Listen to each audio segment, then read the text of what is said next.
Good day po mga kaamigo. Kumusta po kayong lahat? Sa ating mga followers and subscribers at sa lahat ng sumusuporta sa ating munting channel. This video po ay ipapakita ko po sa inyo ang aming pagdasal.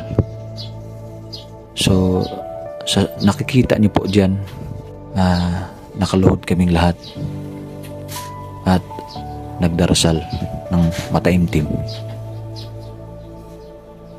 Ang pagdarasal ay dapat laging gawin dahil ito ang nagsisilbing komunikasyon natin sa Diyos, nagpapanatag ng loob at nagpapalapit sa atin sa Kanya. Ito ay hindi lamang sa oras ng pangangailangan, kundi sa isang araw-araw na gawi para magpasalamat, humingi ng tawad at lumakas laban sa tukso. Narito ang mga dahilan kung bakit mahalaga ang madalas na pagdarasal. Una, pakikipag-ugnayan sa Diyos. Ito ang paraan upang makipag-usap, sumamba, magpuri at pagpasalamat sa Panginoon sa anumang oras. Pangalawa, lunas at lakas. Ang pananalangin ay nagsisilbing sandata laban sa mga tukso at nagbibigay ng lakas sa panahon ng pagsubok.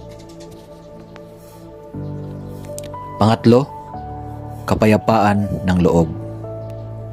Nakapagbibigay ito ng kapanatagan sa puso at isipan, lalo na sa gitna ng mga hamon sa buhay. At pang-apat, disiplina at pananampalataya. Ang taimtim na pagdarasal ay nagpapakita ng dedikasyon at nagpapatibay ng pananampalataya. Maaring magdasal sa umaga, tanghali o gabi. Walang limitasyon ang pakikipag-usap sa ating lumikha.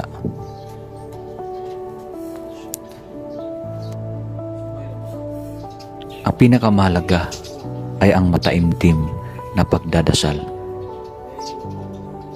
Kung gusto niyo pong magpaturo o magpag-guide patungkol sa mga dasal, PM lang po kayo sa Amigo Nats FB page or contact me sa number na ito,